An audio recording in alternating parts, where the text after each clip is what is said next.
Bueno, muy buenas tardes, queridos amigos de Que No Te La Cuenten. Aquí una vez más con las entrevistas. La otra vez me estaban comentando que ya estamos llegando al año de entrevistas todos los domingos. Yo esto lo comencé intentando paliar un poco la situación del tema del 2020 con el famoso bicho, no voy a nombrar el nombre, eh, pero pensaba que iban a hacer un par de entrevistas para tratar de ayudar al pueblo fiel a tener un poco de mejor criterio y sentido católico, y ya pasó un año entero. Y esta vez estamos reincidiendo, ¿no?, con el padre Horacio Bojorge, ya un amigo habitué de la casa. Padre Horacio, ¿cómo le va? Muy buenas tardes. Buenas tardes, padre Javier, buenas tardes, querida audiencia. Aquí estoy de nuevo porque me has llamado. Así es. El padre Horacio ya ha tenido algunas entrevistas en nuestro canal, les recomiendo que las vean. Una de las últimas fue acerca de la asedia, un tema sobre el cual él ha escrito, ha hablado más de una vez, tiene una serie de programas en EWTN sobre este tema, muy importante, muy interesante.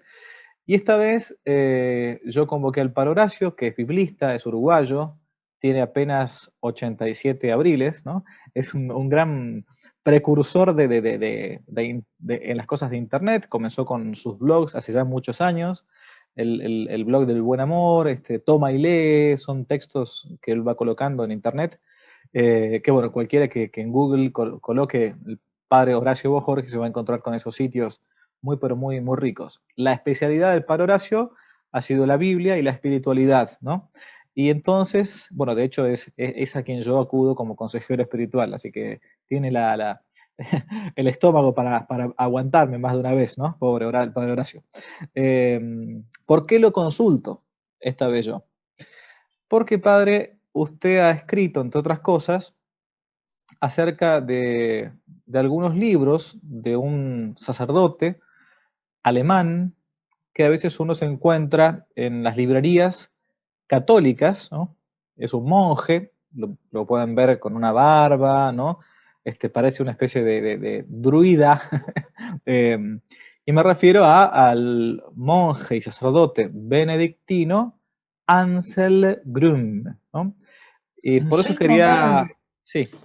Ah, usted... Castellani habría dicho Anselmo Verde, Anselmo Verde, el padre y Castellani, sí. Castellani, ¿no? Sí, sí. Bueno, por eso vamos poquito a poco adentrándonos un poco en esta persona que usted ha estudiado más bien sus escritos, que tiene sus complicaciones para que un católico lo lea así de la nada y lo encuentre en una librería católica. ¿Quién es este tal Ansel Grum, padre Ansel Grum? Bueno, es un benedictino alemán. Aquí tengo la biografía de él, que se llama Las claves de mi vida. Las claves de mi vida. Y ahí él se autopresenta en una entrevista. Eh, Dice, los padres se casaron en el 35, nací yo el 14 de enero de 1945, en plena guerra, nace él, ¿no? ¿Qué quería usted ser de mayor?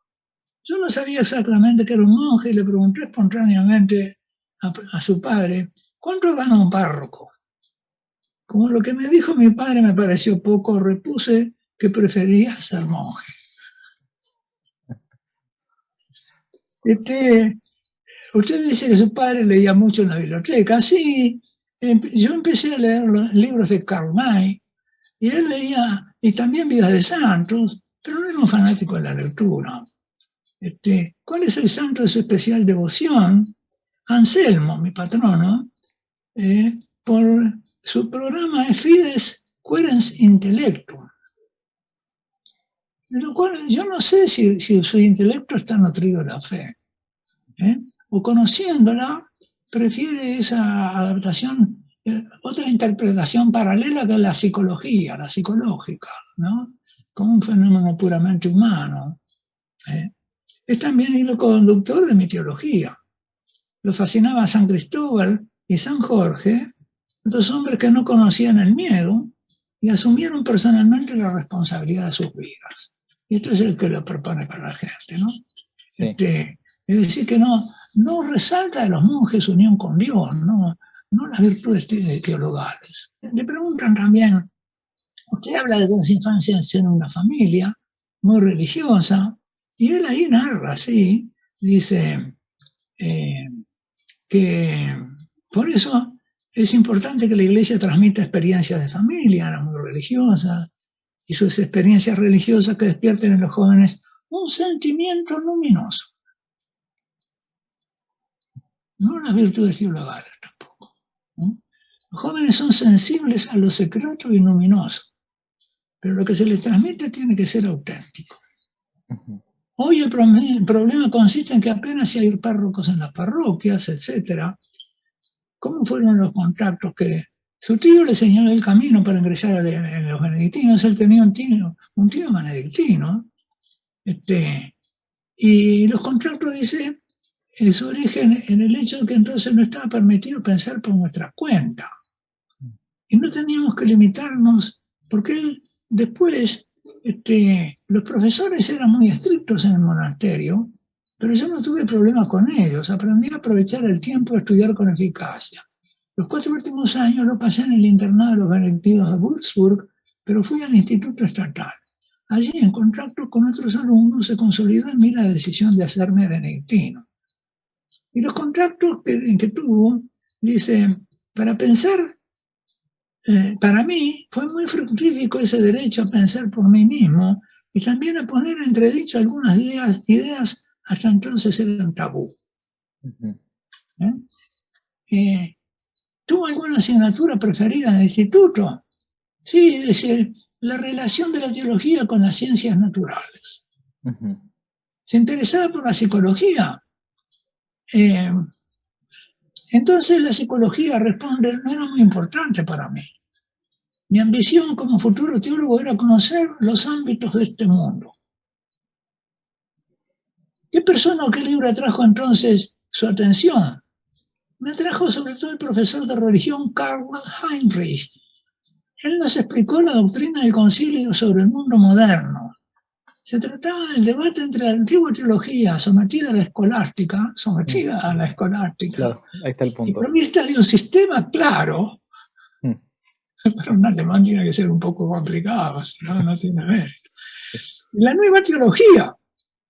La nueva teología. Por las dudas, padre, para la gente Tal que... como la desarrollaron en especial con Gard, de Lubac, Ranner y Küng, y Hans Küng.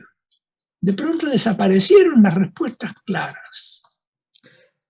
Por las dudas, este movimiento llamado de la Nouvelle Théologie, estos autores que el padre Jorge recién estaba nombrando, son todos autores más bien con una tendencia claramente hacia la heterodoxia, es decir, no según lo que ha enseñado siempre el catecismo, el magisterio de la iglesia. El modernismo. Bueno, es el llamado así, el modernismo, ¿no? El intento de cambiar la iglesia desde adentro, ¿no? O sea, estas son las fuentes que... La reducción, sí. Es la reducción, la negación de la revelación histórica de Dios y afirmar que la revelación se produce en la conciencia humana, que es un fruto de la conciencia humana. Ok. O sea, negación de la revelación histórica. Correcto. O sea, es una especie de que Dios existe a partir de mi propia fuerza mental, de mi propia conciencia. Es una especie de autopensamiento, digamos, ¿no? Que es una especie de análisis psicológico simplemente de la... Y que en cada religión se manifiesta Dios en una experiencia de ese pueblo, de ese, ¿verdad? Y él dice, habla también, Gren, Anselmo Verde, habla de una teología desde arriba y una teología de abajo. La teología desde arriba es la que se recibe por la fuente de la revelación histórica, pero la desde abajo es la que surge de uno. De modo que con la de arriba no basta hasta que usted no es que haga propia la otra y que usted se adecue a la otra con la fe. No, usted tiene que digerir eso que le da la tradición bíblica y de las otras religiones, y con eso usted lo digiere y crea, en el fondo, ese camino hacia la religión global. Usted ha estudiado bastante el tema del pensamiento de Ansel Grum. ¿Qué tópicos puntuales uno le puede decir como sacerdote a la gente que capaz que va a una librería católica, peor todavía católica, y se encuentra con los libros expuestos de Ansel Grum ahí, y dice, uy, qué lindo esto, parece un libro de autoayuda, que me puede hacer bien? Bueno, ¿cuáles son los puntos centrales para decir, momento, semáforo en rojo, esto está mal, esto no es católico? Bueno, él claramente es discípulo de Jung, que aunque lo han querido transformar o erigir o entronizar como el psicólogo que por fin une la religión con la psicología, en realidad lo que hace es satanista. Este hombre lo que hace es, es liquidar lo religioso y reducir lo religioso a la conciencia. La revelación está en su inconsciente y en su vida interior, ¿no? Pero dice, en un librito que tiene que se llama Evangelio y Psicología Profunda, el Evangelio y Psicología Profunda, ahí se ve ya que él va a interpretar y leer el Evangelio desde una interpretación psicológica. Ajá. De lo que a él le parece explicar, no por revelación, y no ir a través de la revelación hacia el misterio de Dios, sino, de nuevo, poner al hombre como centro, y ese misterio al servicio de la interpretación del mismo hombre. Por eso, por ejemplo, en este librito en que él explica el Evangelio de Marcos, es un camino hacia la libertad, ¿no? Jesús camina hacia la libertad.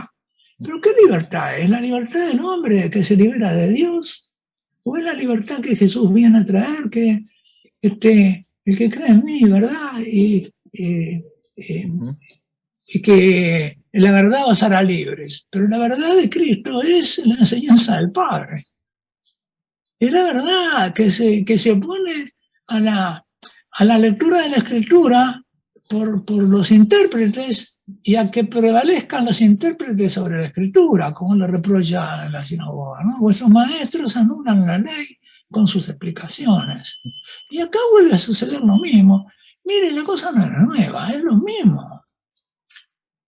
Lo mismo que, por ejemplo, cuando uno lee a las primeras divisiones que hubo entre los cristianos en los primeros siglos, una de las primeras divisiones grandes que hubo era con los herejes llamados los gnósticos, ¿no? Los gnósticos, que uno prácticamente se salvaba a partir de un cierto conocimiento interior que se podía llegar a ir incluso transmitiendo por medio de enseñanzas esotéricas, ¿no? Solamente para un grupo reducido.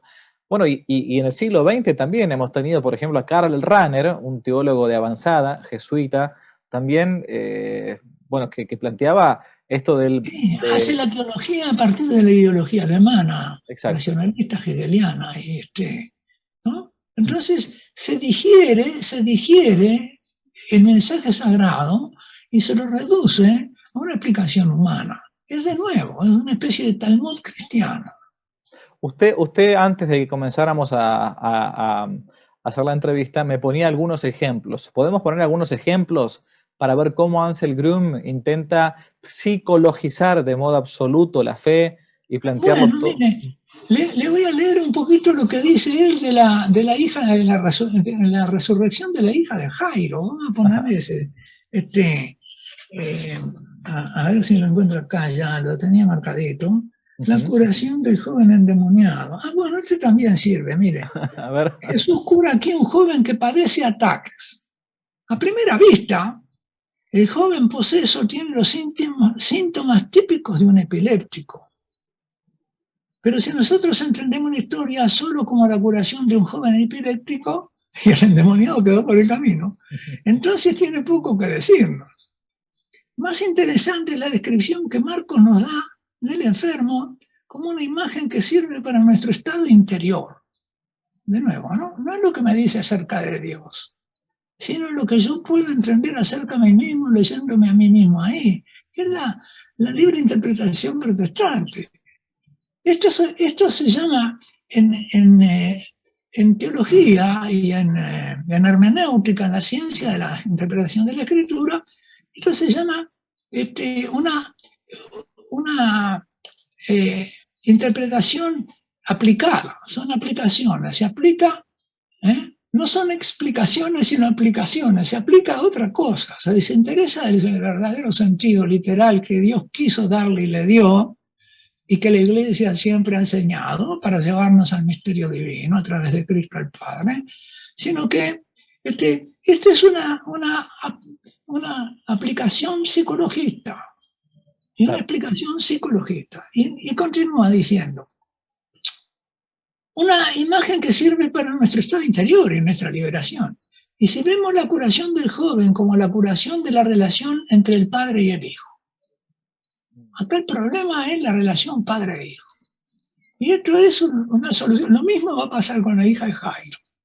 Ella no está muerta, está enferma, continuamente lo dice. Y está enferma porque su padre se enfermó.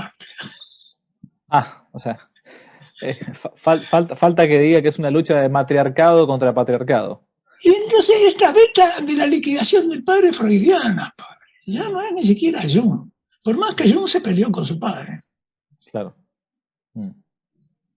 El joven tiene un espíritu mudo que le tira frecuentemente al suelo.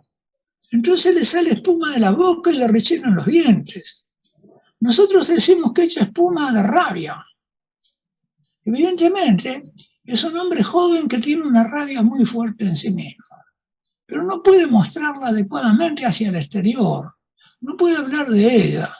Quizá entre el padre y el hijo no había un espacio de confianza en que el hijo pudiera hablar de sus agresiones o en el que pudiera expresarse frente al padre. Y por eso las ha reprimido. O sea, ahora actúa vívidamente. La rabia no es solo contra sí mismo, sino también contra su padre, pues el ataque es finalmente una agresión contra él. El joven quiere mostrar a su padre de forma no verbal que lo que más le gustaría es desgarrarlo y molerlo con los dientes. El padre lleva a su hijo ante los discípulos para que curen, pero ellos no quieren. No es que no puedan, no quieren. No es que no puedan. El Evangelio dice que no pudieron. Sí. Evidentemente son incapaces de introducirse en él, no pueden entender. Necesitan, ¿verdad?, estudiar para terapeutas. Un curso de terapia. Evidentemente son incapaces de introducirse en él. Jesús está decepcionado con sus discípulos porque no da fruto todo lo que él les ha enseñado. Fíjense. Ahora, esto él nos dice, ¿de dónde se saca de la manga que Jesús está decepcionado? Sí, y aparte es intentar hacer psicología de un hecho histórico ocurrido, o sea, intentar hacer psicología de un hecho histórico, independientemente de la revelación y de toda la tradición de la Iglesia, de un hecho, sí, y de un hecho ocurrido hace 2000 años. Sí. O sea, yo no sabía que era tan así. Así que deja que traigan al joven. Jesús dice, deja que traigan al joven, para que él mismo lo vea y lo cure. Cuando el espíritu que mantiene poseído al joven ve a Jesús, sacude violentamente al muchacho que cayó por tierra. Acá está citando el Evangelio, ¿no? 9:20. Y después lo explica. El espíritu evidentemente siente la fuerza luminosa de Jesús. Entonces comienza a hablar. Pero es el espíritu del joven, ¿no? No lo dice, pero sí. El espíritu reduce aquí, en esta pase de mágico o de mago de teatro, ¿no? Sí. El espíritu siente el espíritu, pero ¿qué espíritu es? Es el espíritu del joven. Jesús actúa con la cabeza, no como los discípulos, que piensan que deberían haber defendido al joven antes del ataque. Hace una anamnesis completa, Jesús. Pregunta al padre desde hace cuánto tiempo tiene esto. El padre le cuenta la historia de la enfermedad de su hijo, con la que sufre tanto como él. Desde la infancia el espíritu lanzaba frecuentemente al hijo al fuego y al agua. ¿Qué es el fuego? El fuego es el símbolo de las pasiones y de la sexualidad. Porque ahora ya no es un niño, es un joven, para que pueda aparecer la sexualidad. Sí. Evidentemente, el hijo no ha reprimido solo sus agresiones, sino también su sexualidad. Claro, ya empezamos.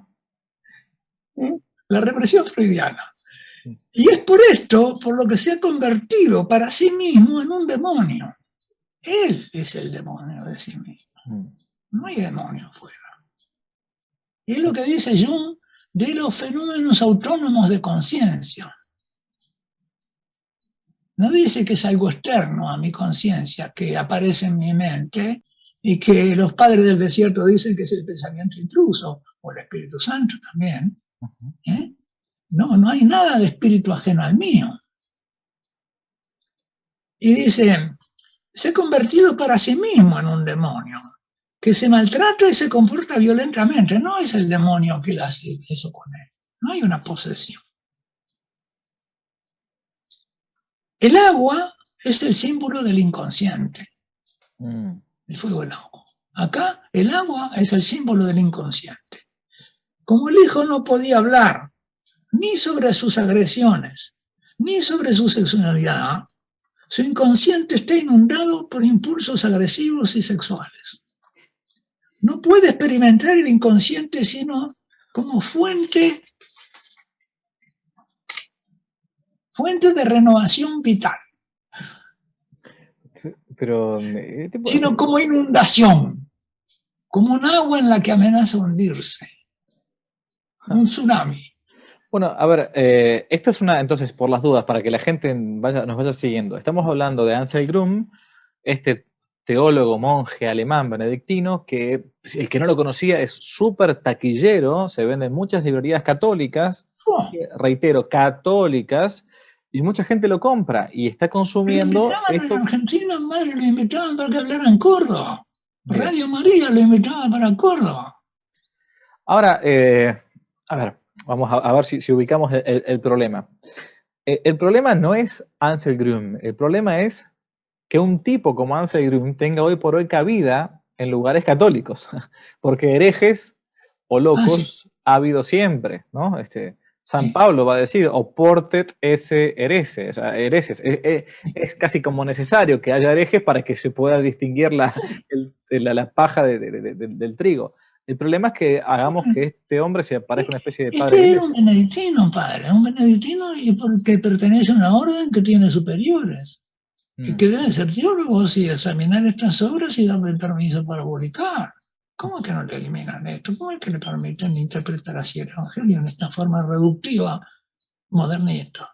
Bueno, esto es una interpretación, si queremos, bíblica, o sea, mejor, psicologista, freudiana o de la teoría de Jung, de este psicólogo. Jungiana. Sí.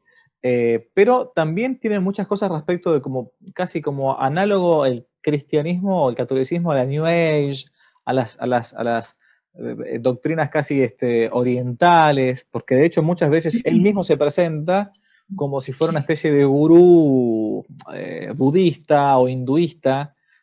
Seguramente usted lo tiene que haber visto también en las obras, ¿no? Yo he oído decir, o lo leí alguna vez, a propósito del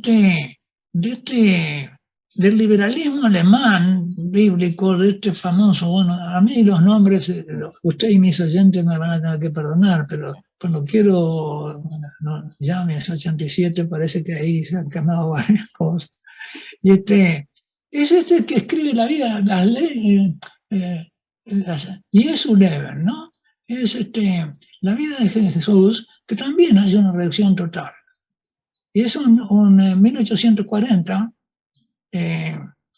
famoso Las Leben Jesu, que si usted me lo nombra ya me acuerdo. Puede ser que sea, acá lo tengo, David Strauss. Strauss. Sí. Strauss dice lo mismo, pero Strauss es una de las fuentes de la teología política, padre, de la teología de la liberación. Mira. Que lo que quieren, dice que si tenemos el yugo de la fe no podemos nunca liberarnos los pueblos. Glauben Joche. Bueno, y también está en esa línea del liberalismo y ¿no? Alemán, que llega también, que tiene todos los autores esto de de la teología de liberación en Alemania. ¿Qué teología latinoamericana va a ser la liberación? Viene de ahí. Claro, claro. Tras describir la enfermedad, sigue él, el Padre le pide a Jesús, si algo puedes, compadécete de nosotros y ayúdanos. Esta es la frase del Evangelio, que lo comenta ahora, 9:22. Con estas palabras el Padre expresa el profundo sufrimiento de su Hijo y confía en que Jesús pueda curarle. Pero Jesús lo confronta consigo mismo. Y ahora viene el versículo 23. Dices que si puedo. Todo es posible para el que tiene fe. Y acá vamos a ver la reducción de la fe. ¿En qué? No es la fe en el Padre, ni en su enviado Jesucristo. No es la fe que Cristo viene a traer. El hecho de que el Hijo está enfermo no es un problema de él. No es solo cosa de un demonio. Le pone el solo para librarnos de la censura. Porque además el demonio es el mismo. No es solo el demonio de sí mismo, sino que depende también de la incredulidad del Padre, que no ha creído en el Hijo, en su propio Hijo. Esta es la reducción total. Jesús dice, todo es posible porque tiene fe. Fe en Él y fe en el Padre. Sí. Fe en la fe del grupo de los discípulos y de los que se salvan. Fe de los que van por la vía estrecha. Pero esto de nuevo devuelve a la gente a la avenida ancha de los que van a la perdición. Es terrible. Pero con el nombre, ¿verdad? Vestido de benedictino. Sí. Muchos vendrán en mi nombre diciendo soy yo, dice Jesús. Por eso el Hijo no puede hablar de sí mismo, porque el Padre no le presta oído. Por eso el Hijo no puede hablar. No ha podido mostrar a su Padre quién es Él. El Padre no lo deja ser Él mismo. Pero esto es Freud. En las terapias, el que entra en una terapia freudiana termina saliendo odiando a sus padres, porque son los culpables de todo lo que le pasa. Y en el fondo lo que hay, yo no he estudiado profundamente estas cosas, pero de haber escuchado a otros que saben más que yo, es que Freud va contra Dios Padre y contra Dios Hijo. Y es anticristiano. Y por eso dicen que en las obras de Freud asesina al padre. No sé. Disculpen si soy inexacto en la cita, porque yo no ha podido mostrar a su padre quién es, no lo ha dejado su padre. Es un padre absorbente, dominador, déspota. Existen estos personajes, pero que no los usen para explicar la revelación del Espíritu Santo y el demonio. Que Jesús ahora, padre, ha tenido que esconder su interior ante el Padre. Y todo lo que ha escondido ante su Padre lo ha recogido de nuevo en la enfermedad. Su agresividad y su sexualidad. Sí, es toda la reducción entonces de un texto bíblico intentando explicarlo por medio de la psicología o el psicoanálisis. Entonces el Padre más abajo dice, creo, pero ayúdame a tener fe, más fe. ¿En qué es la fe? Ahora la explica. Da por sentado que él mismo necesita la ayuda de Jesús. ¿Para qué? Que debe ayudarle a creer en su Hijo. Claro. No es en Dios. Sí. Vos no crees en tu Hijo. Claro. Dios es tu Hijo. Y cuando el Hijo se te convierte en Dios, Dios mío. Lo desea de todo corazón, pero aún no sabe cómo hacerlo. Ahora Jesús se dirige al Hijo, pues no se trata de echar al Padre toda la culpa, también el Hijo es culpable. El Hijo también se ha conformado con su papel. Quizás se sentía bien en él, pues así tenía poder sobre su Padre, convirtiéndole en un desamparado. Jesús se enfrenta al Hijo y al demonio que lo mantiene poseso con toda su fuerza, que es el demonio de él, porque el niño se está haciendo el demonio, Y ahí viene el versículo, la cita del versículo en la Biblia. Espíritu mudo y sordo, te ordeno que salgas y no vuelvas a entrar. Ese es como va destruyendo con una interpretación aplicada, ¿no? El sentido literal. Y explica, el hijo debe distanciarse de su modelo de vida, del que se ha aprovechado. Debe abandonar su juego con el que ejerce el poder sobre su padre. Pero este proceso le resulta doloroso. Como el hijo ha sufrido tanto con los ataques de su padre, también los ha utilizado como recurso de poder contra él. Marcos describe este distanciamiento interior del hijo como una fuerte lucha. El espíritu desgarra al joven con sus convulsiones y lo abandona después con un alarido. Esta es la liberación del demonio por Jesús, ¿no? El hijo queda tumbado y como muerto. Tiene que abandonar su antigua identidad y tiene que gritar a voces toda la amargura y toda la rabia que han arraigado en él. Es el alarido, no es el alarido del demonio, es el alarido del joven. Claro. Si grita a voces, la podrá erradicar. Bueno, y así sigue, padre. Lo que antes no me salía cuando quería decirle es, esto es la interpretación psicologista o psicoanalítica de la Biblia. Esta es la explicación psicoanalítica o psicologista de la Biblia. Pero este autor alemán, es como heredero de toda esta corriente de pensamiento modernista, progresista, de la teología alemana, ¿no? Que hoy por hoy estamos viendo sus consecuencias con todo lo que está pasando en Alemania, con este cisma ya real de los obispos o muchos sacerdotes alemanes que están planteando su separación con Roma por el tema de bendecir parejas homosexuales, etcétera, etcétera, etcétera.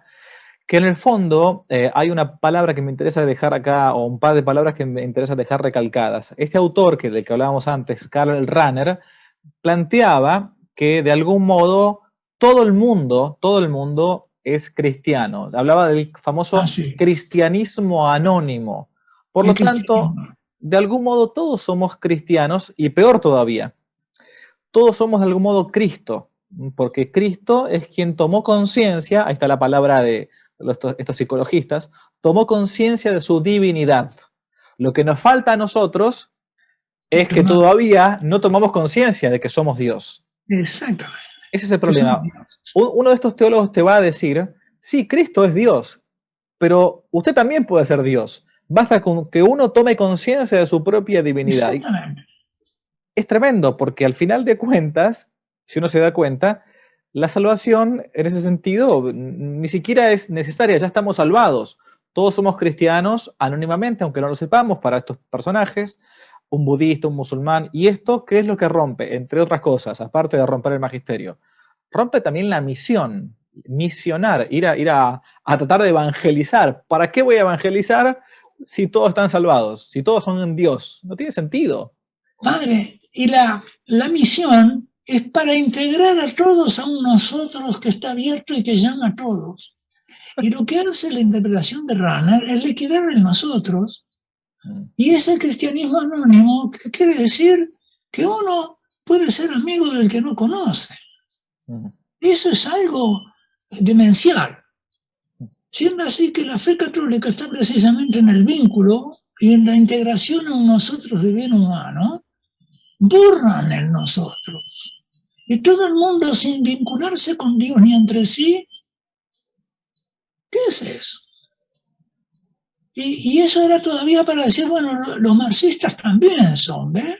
Claro. Son anónimos y son mejores que los católicos creyentes. Porque eso venía también. Es decir, que el sopapo va y el sopapo viene. Claro, sí, sí, sí.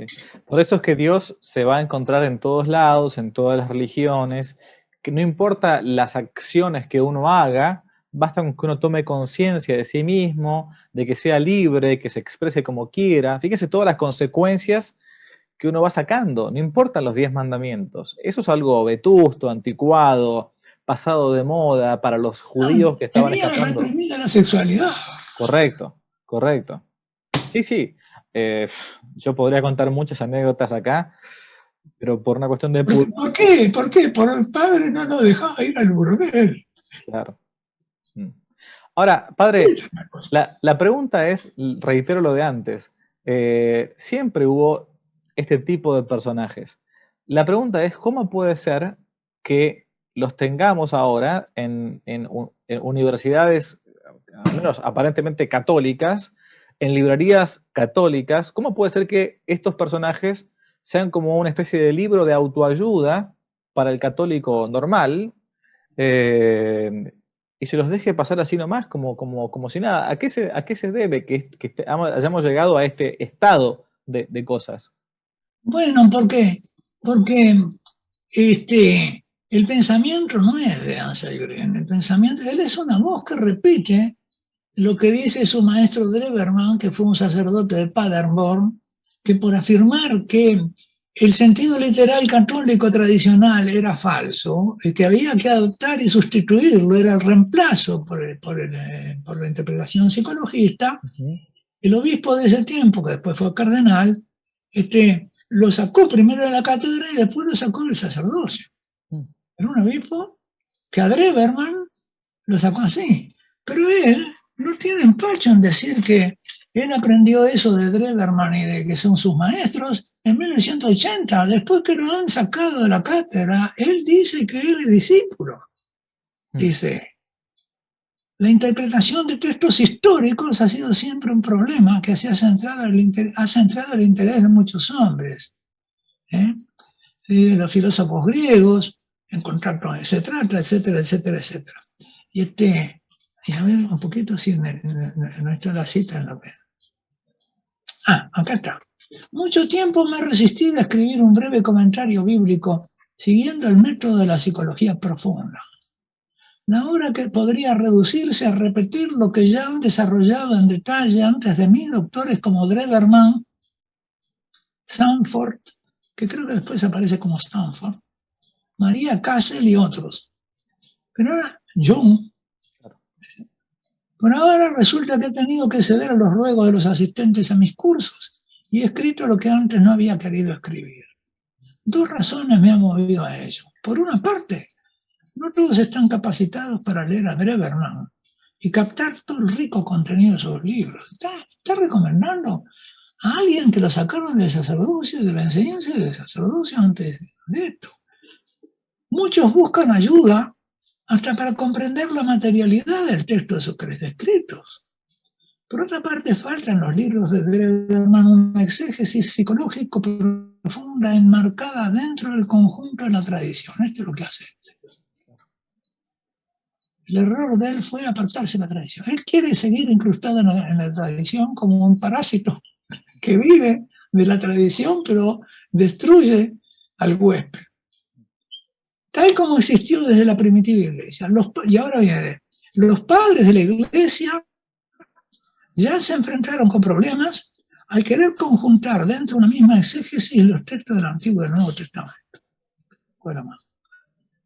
En todo cuanto sigue, utilizo los dos tomos de Dreverman, Psicología Profunda y Exégesis, a los que debo interesantes puntos de vista.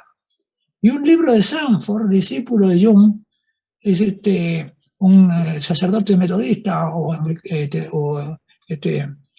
¿cómo se llama? Sí, protestante. No, es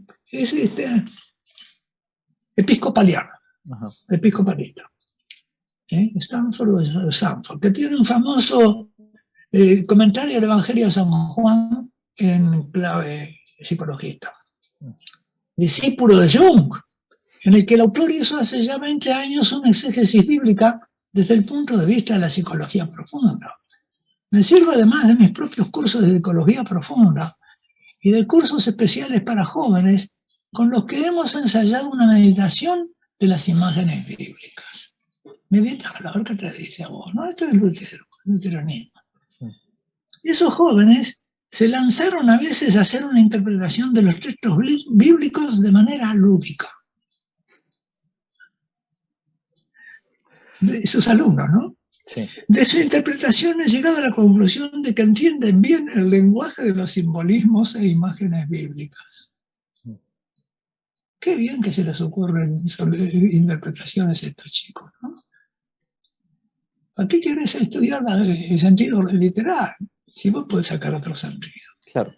Lo único que necesitan es estímulo para leer la Biblia en imágenes sin perderse en inútiles interpretaciones literales. El sentido literal es inútil. Fíjese, la insolencia abismal que tiene. Por las dudas, cuando el padre Horacio habla del sentido literal, es lo que uno lee en las Sagradas Escrituras, como en cualquier otro texto, el primer sentido que debe darle a lo que está escrito, sobre todo en las Sagradas Escrituras, es el sentido literal. ¿Qué significa esto? Si dice, Jesús caminó sobre las aguas, ¿qué me está queriendo decir a mí el texto inspirado? Que Jesús caminó sobre las aguas. O sea, es un milagro justamente, si no, no sería el Hijo de Dios hecho hombre, Dios mismo encarnado. Si un texto no puede ser interpretado de modo literal, entonces habrá que buscar un sentido literario, alegórico, ¿no? Pero el primer sentido que debe uno darle a las escrituras es el literal. Por ejemplo, en el libro del Apocalipsis hay muchísimas figuras que son en realidad que hay que interpretarlo de modo alegórico, literario, ¿no? Hay cosas que pueden interpretarse de modo literal, lo que dice el texto, y otras que no. ¿Mm?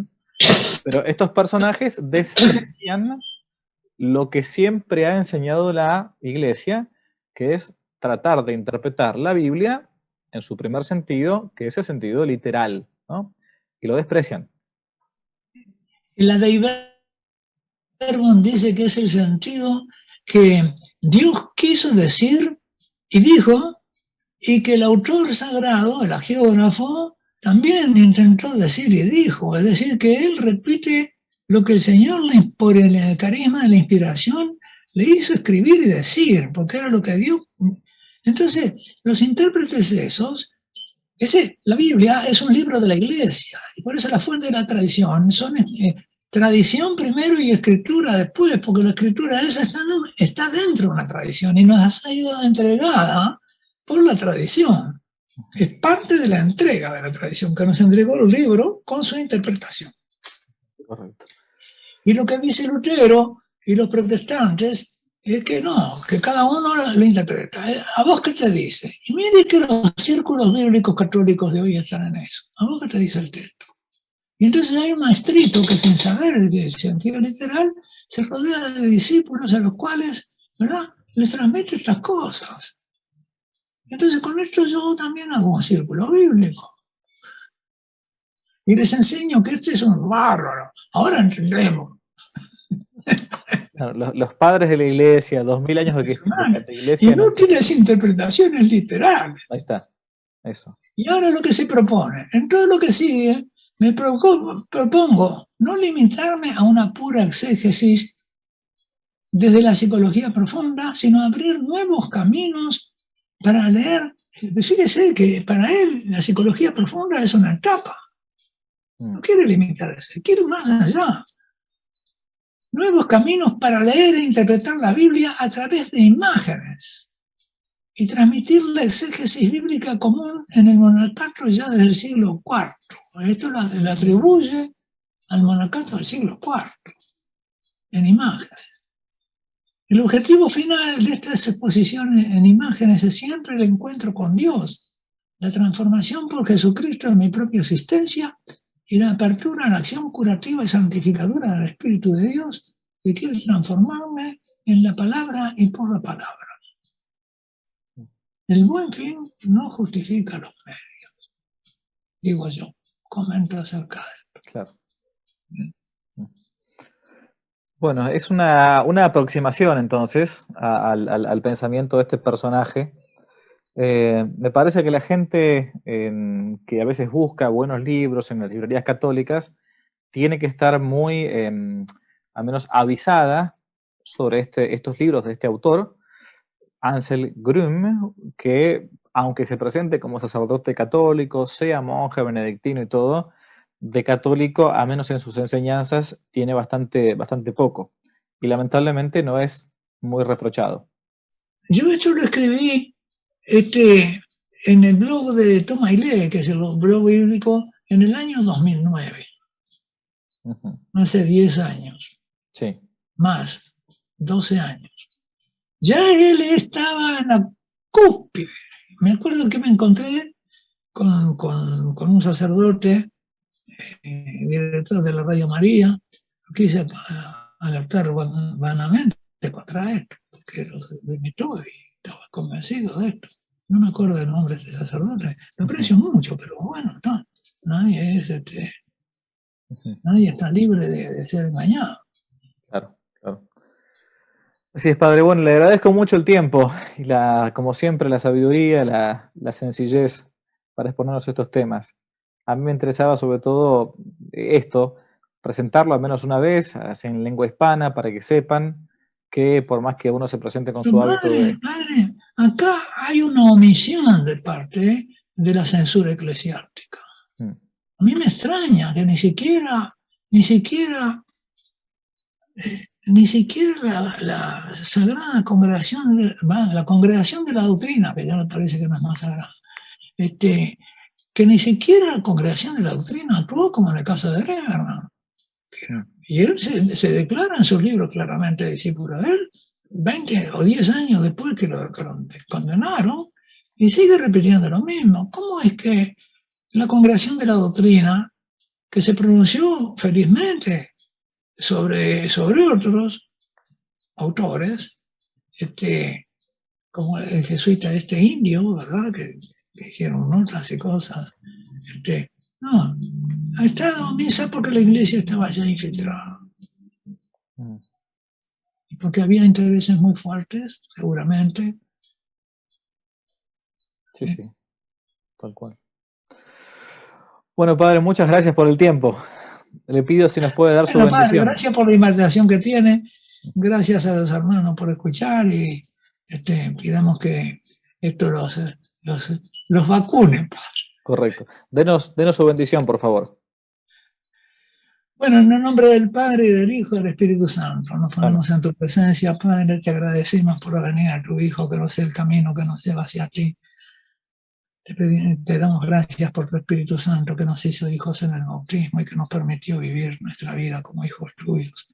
Y por la gracia de habernos librado y preservado de los males que a otros hermanos nuestros se los han llevado lejos de ti. Te pedimos que nos bendigas y bendigas al Padre Javier Olivera y a todos los que escuchan este video. En el nombre del Padre, del Hijo, del Espíritu Santo. Amén. Muchas gracias, padre. Ha sido un gusto como siempre y un honor. Igualmente. Cambio fuera. Si le gustó el video, no olvide darle me gusta, suscribirse, activar la campanita y comentar. Para nuevos temas pueden dejarlo aquí abajo como sugerencia en los comentarios. Y también pueden seguirnos en nuestro sitio web donde tocamos temas de actualidad, de apologética y de formación. Dios los bendiga, que no te la cuenten.